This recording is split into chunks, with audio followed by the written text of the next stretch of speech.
우리가 이 세상의 이 흐름을 보게 되면은 크게 이제 두 조류가 흐릅니다. 두 개의 흐르는 물결이 있습니다. 하나는 불신앙의 물결입니다. 불신앙의 물결. 하나는 또 반대로 신앙의 큰 이 조류가 흘러가고 있습니다. 이것은 우리가 창세기를 보게 되면은 이미 창세기에서 이미 두 조류가 갈라서 흘러갑니다. 하나는 그 아담의 후손들 가운데에 셋에 아벨이 죽고 아벨 대신에 이 셋이 태어났는데 셋의 후손이 있고, 하나는 여전히 이 가인의 후손들이 있습니다. 이 셋의 후손들은 계속해서 신앙의 이 자손들을 생산하고 있고, 가인의 후손들은 끊임없는 이 불순종의 후손들을 이 생산하고 있어요. 그런데 이 두 조류가 뭐 각기 뭐 제 길로 가면 다른 큰 문제는 안 생겨요. 그런데 이 두 물결이 한 번씩 흐르다가 교차될 때가 있다는 거예요. 교차될 때가. 그러니까 신앙의 세계와 이 불신앙의 세계가 서로 이렇게 교차하면서 충돌하면서 갈등할 때가 있다는 거예요. 우리가 이 성경의 진리의 흐름을 이렇게 보게 되면은 항상 그래요. 뭐 구약 성경이든 신약 성경이든 항상 우리가 이 같은 영적인 안목으로 성경을 이렇게 읽어보게 되면은 항상 신앙의 강물이 있는가 하면은 불신앙의 강물이 또 흘러가요. 또 이 두 강물이 만나면은 그게 범람해가지고 막 큰 일이 일어나는, 한마디로 말하면은 믿음 생활에, 신앙 생활에 영적인 갈등, 대립, 충돌, 이런 것들이 있는 것을 우리가 이 성경을 통해서 잘 알 수가 있어요. 그런데 가장 가깝게는 우리 내면에도 이 같은 충돌이 있습니다.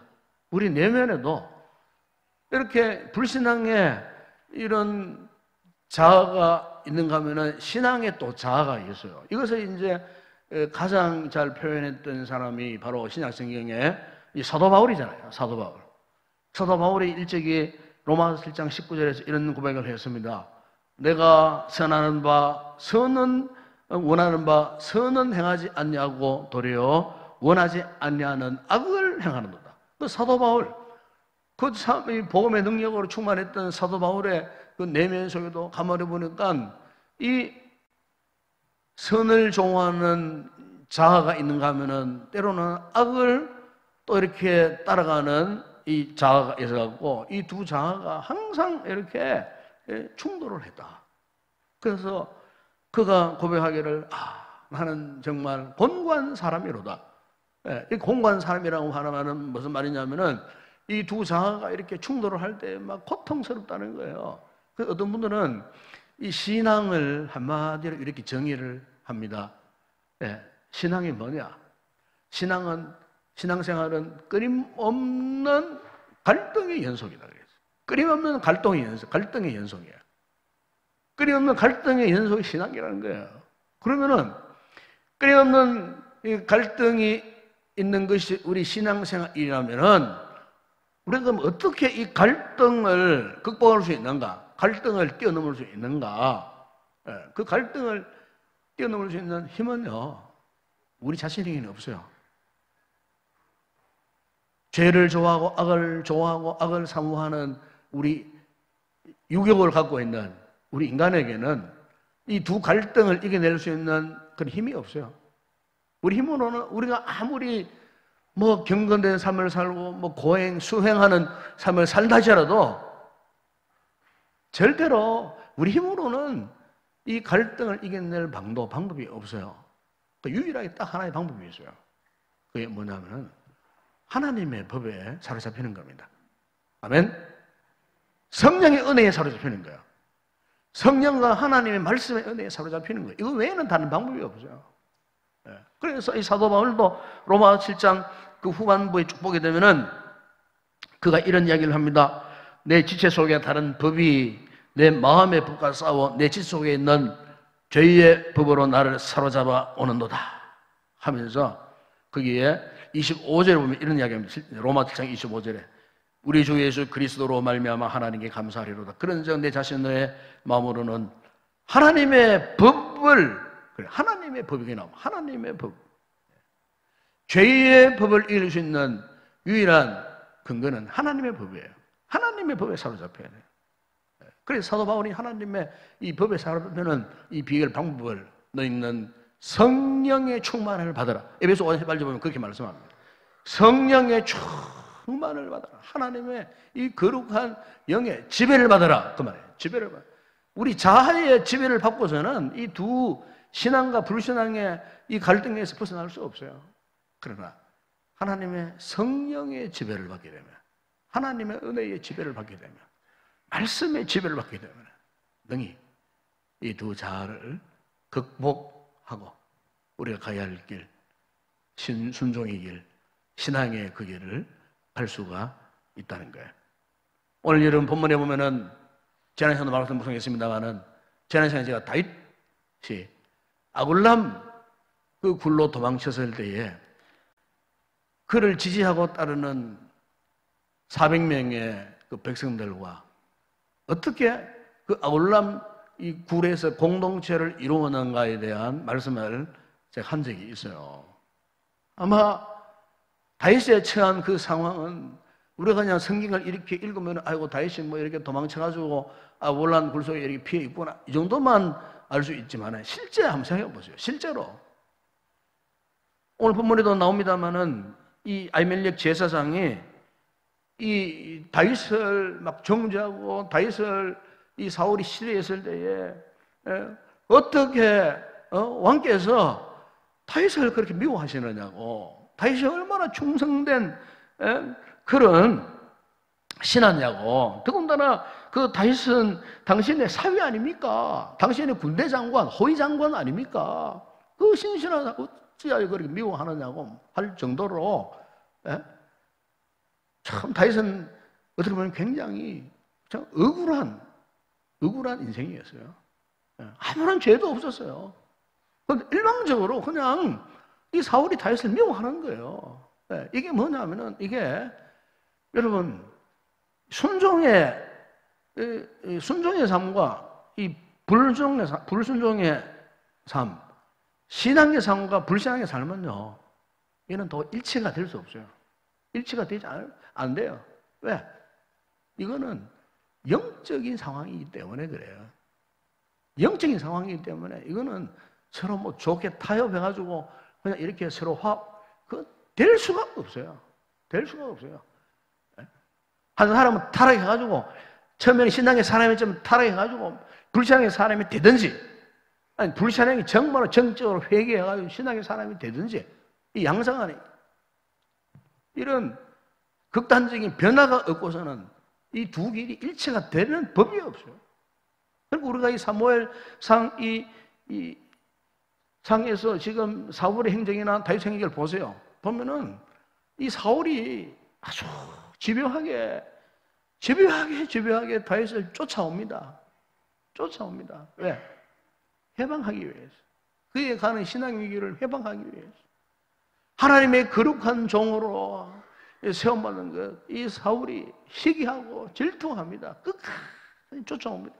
군사 3,000명, 때로 몇천 명을 몰고 그야말로 추격부대를 앞세워가지고 다윗이 어디에 숨어 있는지를 파악하고 끝까지 쫓아오는 거예요. 그러니까 이걸 보면은 영적으로 신앙생활과 이 불신앙생활은 이 하나가 될 수 없는 거예요. 왜? 가는 길이 달라요. 신앙의 길은 하나님의 은혜를 추구하는 길이지만은 불신앙의 길은 결국은 뭡니까? 마귀의 그 유혹을 받아가 마귀가 행하는 법대로 그냥 살아가는 그 길이기 때문에 어떻게 하나님과 마귀가 하나가 될 수 있겠어요? 될 수가 없어요. 이거 영적인 문제이기 때문에. 그래서 다윗에 가는 길이 다르고 사울에 가는 길이 다를 수밖에 없어요. 그래서 오늘 여기 본문에 보게 되면은 문제는 이 신의 길로 가면 천만다행이겠는데 이 사울은 끝까지 불신앙의 길을 갑니다. 결국 불신앙의 길을 가다가 오늘 본문에 보면은 이 사울 인생에 그야말로 아주 범하지 말아야 하는 결정적인 무서운 범죄를 저지르는데 그게 뭐냐면은 오늘 본문에 그 말씀하지 않습니까? 여호와의 제사장들을 죽입니다. 살육을 합니다. 살육을. 참 우리 성경에 보게 되면요, 제사장들이 이렇게 한꺼번에 오늘 본문에 보세요. 85명을 살육. 이건 그냥 살인보다도 사륙. 예. 영어로 표현하면 홀로코스트. 그냥 학살시키는. 한번 보세요. 불신하기 위해서 돌이키지 못하니까 이 사울이 분별력이 다 떨어져 버린 거예요. 분별력이 있으면요, 이 제사장이 누굽니까? 그 당시에 제사장은요, 왕을 위해 존재하는 사람들이에요. 왕권을 위해서. 그래서 제사장들이 왕을 위해서 기도하고 왕을 위해서 제사를 드리고 또 백성들을 위해서 제사를 드리고 나라의 안녕과 번영과 안위를 위해서 이 제사장들이 하나님 앞에 기도하고 복을 빌고. 그러니까 구약시대에 이 나라는 왕 한 사람이 이끄는 거 아니에요. 왕정 정치지만은 궁극적으로는 하나님이 세우신 주의 종들을 통해, 이 제사장들을 통해서 이 하나님의 나라가 이렇게 진행되도록 하는 것이 하나님의 방법이었어요. 사사시대에서는 하나님이 적극적으로 직접적으로 통치하셨지만은 이 왕정시대에는 그나마 하나님이 배후에서 제사장들을 통하여 왕을 견제하고 이렇게 해서 그 나라를, 하나님의 나라를 이렇게 세워가게 되는 이런 방법이었어요. 그런데 이 하나님의 나라로 세움받는 이 방법 가운데 그 제일 앞장서서 이렇게 헌신하고 충성하는 이 제사장의 무리들을요, 그것 한두 명도 아니고 그것도 순수 이스라엘 백성들에게는 두려움이 있었어요. 순수 이스라엘 백성들 가운데 신화된 사람들에게는 명령을 하니까 오늘 본문에 그 말씀 나오지 않습니까? 신하들이 손을 들어 여호와의 제사장 죽이기를 싫어한지라 그랬어요. 17절에 보세요. 그러니까 어릴 때부터 그 땅에 나고 자라가고 하나님이 누구신지 율법을 알고 말씀을 훈련받은 그 당시에 이 병사 군인들은요, 여호와의 제사장들에게 칼을 드는 걸 싫어한 거예요. 왜? 하나님이 진노를 샀기 때문에. 그런데 누구를 통해서 이 일을 행사했냐면은 오늘 본문에 나오잖아요. 에돔 사람, 그 18절에 보세요. 에돔 사람, 도액을 이용한 겁니다. 도액. 이 도액은 이방인이에요. 도액은 하나님을 모르는 사람이에요. 여호와의 종 제사장들이 어떤 존재인지를 모르는 사람이에요. 그래 참 이걸 보게 되면은 이 사울이 정말 간악한 사람이에요. 간악한 사람. 어떻게 여호와의 제사장을 그 이방인을 통해 가지고 어떻게 그것도 85명을 죽였는데, 근데 85명을 죽였는데요, 이 제사장들만 죽인 게 아니에요. 여러분 그 마지막 이걸 19절에 보세요. 그 제사장들의 남녀, 처자들, 어린 자녀들, 젖 먹는 자들, 이게 이제 레위 후손들입니다. 레위 후손들이에요. 하나님이 특별히 12지파 가운데에서도 특별히 성별해 놓은 레위 지파, 앞으로 이들 가운데에 훌륭한 이 제사장들이 나올 수 있는 이런 차세대 후계자들, 젖 먹는 그 어린 아이까지, 심지어 그들이 생업을 하기 위해서 일을 해야 되잖아요. 어느 정도. 거기에 나오는 소, 나귀, 양 이런 것까지. 그럼 완전히 자식뿐만 아니고 먹는 문제, 생계를 이어가려 하는 그 문제까지 다 생명줄을 끊어놔버려요. 그것도 85명 현직 제사장들을 완전히 전멸시켜버려요. 유일하게 딱 한 사람이 살아남았어요. 아히멜렉의 아들 중 하나, 아비아달, 딱 한 사람만 살아남았어요. 한 사람만. 무자비하기가 참 이럴 데 없어요. 여러분, 오늘 우리가 사는 세상이 이런 세상입니다. 절대로 세상은 우리에게 뭐 좋은 것 보여주고 좋은 것, 그런 세상이 아니에요. 영적으로 탁 충돌해 보세요. 충돌하면요, 예치 없이 불신앙의 무서운 세력들이 우리를 그냥 집어삼켜버려요. 제가 오늘 새벽에도 말씀했지만 저 중국에 중국 대륙이 지금요 참 너무 안타까워요. 저는 아는 성향들이 중국에 많이 있는데 작년입니까? 작년에 한 분은 탈출해가지고 지금 저 남해 쪽 선교사님인데 부부가 할빈에서 사역하시다가 쫓겨가지고 우리 교회가 좀 지원했던 선교사님입니다. 그분 지금은 중단을 안 하는데 추앙당해가지고요. 오도 갈 데 없으니까 남해의 그 끝자락 도서지방 섬지방에 가가지고요. 그 목회자 없는 배를 타고 2번이나 들어가는 그 도서지방에 가가지고 사역을 해요. 할빈 얼마나 그 추운 지역입니까? 겨울 되면. 거기에서 그건 또 말이지. 함부로 예배를 못 들어. 저 12월 마지막 주일날 전에 우리 교회에 있었던 공비정 집사님이 한번 오셨다가 제 방에서 이런 이야기를 했어요. 그 이야기를 들었는데 광주 거기에 한인교회가 있는데 그 예배를 드리는데 십자가도 못 단대. 십자가. 교회는 교회인데 십자가가 없는 교회. 상가에 그냥 이렇게 한인들이 뭐 그것도 경계를 받고요. 중국 공안들이 살피고. 시진핑이가 지금 막 기독교를 완전히 말살시킵니다. 이 모태똥 시대부터 다 그래, 지금. 모태똥 시대. 모태똥은 그래, 다 그 정도는 안 그랬다 그래요. 완전히 지금 추방시켜. 십자가, 다이너마이트 갖다 놓고요. 교회를 폭파시키거든요. 내시면 나옵니다. 다이너마이트를 장착해놓고 교회를 폭파시키고 십자가가 그냥 그걸 당겨고 집어 당겨서 십자가 뭐 파괴시켜버리고 예배당문 다 못 박아가지고 출입 못하도록 만들어버리고 그나마 예배당 안에 오성기 걸 수 있는 그 다음에 시진핑이 사진 걸 수 있는 교회는 이제 그나마 뭐 인정을 해주는데 그것도 마음대로 찬송 못 부르고 예수 이름 마음대로 못 그 교회입니까 그게? 교회 아니잖아요 그게.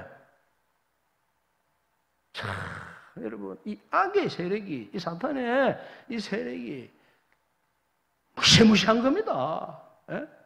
무시무시한 겁니다. 그러니까 하나님이 중국 대륙을 지금 치시는 거예요. 저는 그래 봅니다. 무서운 대재앙 앞으로 어떻게 더 지금 확산될지 알 수 없어요. 예? 중국 공안에서는 막 숨겨가고 뭐 지금 1000몇 명 가지만 실제 안 그래도요. 지금 9만 명 이상, 10만 명 이상 지금 중국 7개 도시가 완전 폐쇄돼 버려요. 우한 도시가 완전히 지금 도시가 폐쇄돼 버렸어요. 지하철, 올수도 전부 올수도 돼 버려요. 영화에 그 감기는 영화 나왔잖아요. 똑같아요. 예.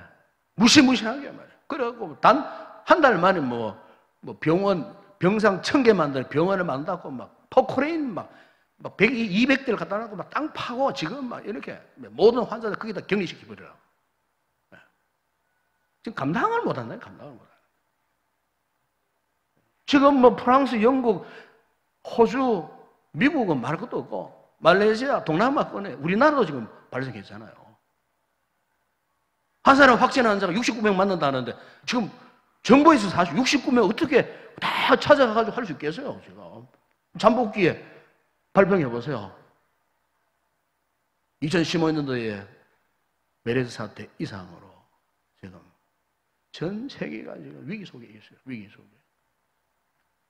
지금 중국 본토는 지금 뭐 굉장한 혼란 속에 있다는 거예요.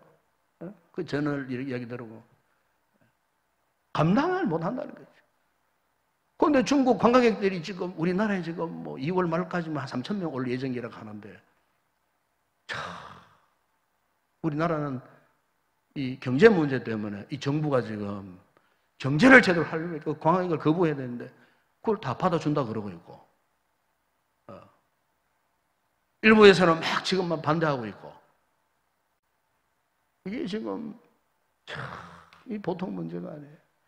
또 우리가 최근에 와서 이 세상의 이 흐름들을 이렇게 볼 줄 알아야 됩니다.